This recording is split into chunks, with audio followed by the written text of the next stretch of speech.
During the first few days of our wonderful trip to Borneo, we visited a local library in Palangkaraya, near the river, where the only transport they had was bikes and all the roads were built out of wooden platforms. As soon as we arrived, they danced for us and we sat and watched their performance as it unfolded in front of our eyes.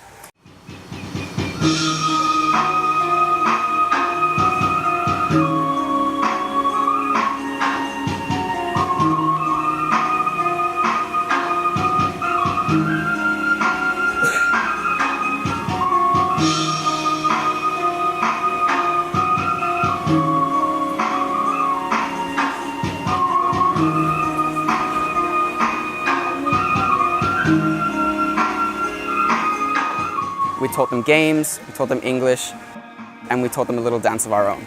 We had a great time with them and we gave them toothbrushes to help them get better education and better hygiene. The following day, we collaborated with a group of university students from local schools in Palangkaraya, as well as high school students, to plant trees in a peat swamp. The area had been burned down by the 2015 fire, and we were replanting trees to reforest the area. So during the trip, most of our time was spent at the Borneo Nature Foundation camp located in the Sabangao forest.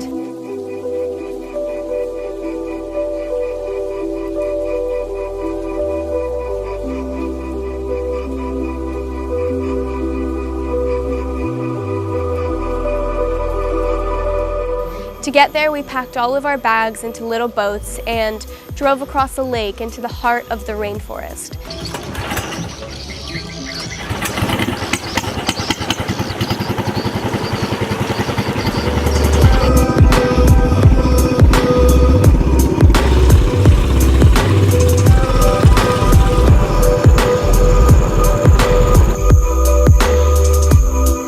This was really cool because we got to experience what living in the forest was like, washing our own clothes, sleeping in sleeping bags for the 5 days that we stayed there. The first day was more of an icebreaker, so we went out into the forest, did a couple different activities, and got a feel of what we were supposed to expect.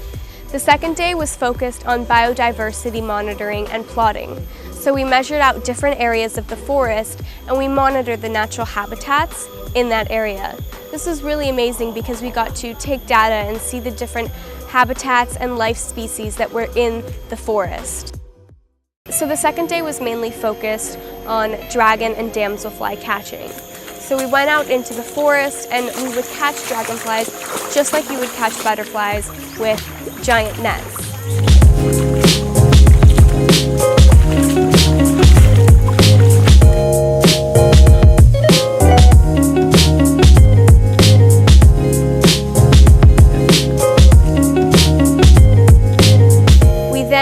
Measured their body and wing size. This was really cool because we were able to identify all these different types of dragon and damselflies that we weren't aware of. We were able to see if they were boy or girl, what colors they had, and it really opened up into a whole new world of the species.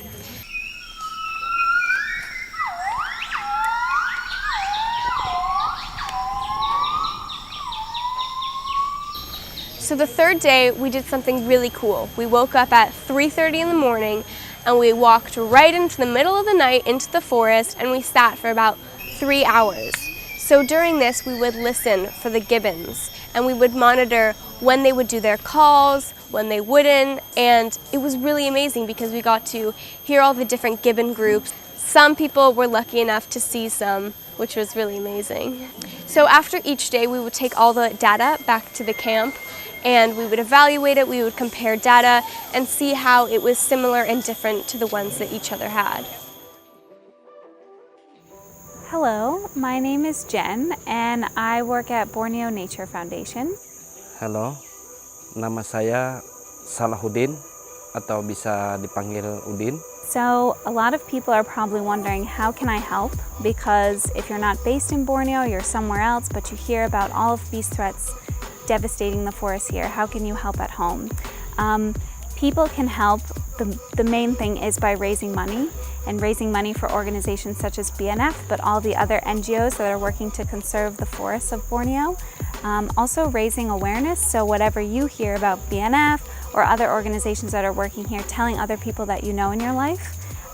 You can also focus on smart consumer, what you're buying, so products that maybe have no palm oil or sustainable palm oil, or buying products from sustainable sources in general. Saya pikir kalau dari seperti tamu ketika jalan di sini itu lebih sangat kami perlukan mereka membantu kami untuk seperti pendanaan untuk perbaikan hutan yang sudah terganggu.